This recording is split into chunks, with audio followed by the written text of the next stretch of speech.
Hi, I'm Laura Bray. I'm Vice President of College Advancement and External Communications at Milwaukee Area Technical College. And my name is Angela Damiani. I am a partner at NEWaukee.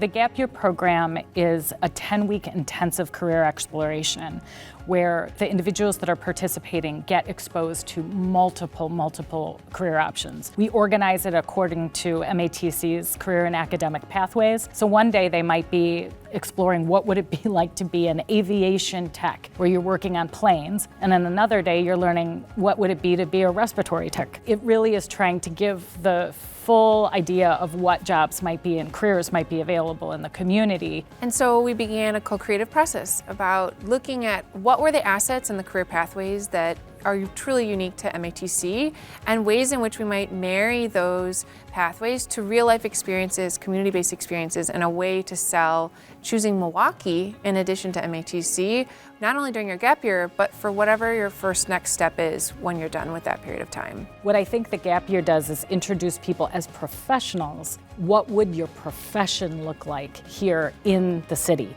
And so very much ingrained in this is retaining talent in Wisconsin, retaining talent to the Milwaukee region. It really is creating a stickiness to, I can see myself coming of age and seeing myself developing a meaningful career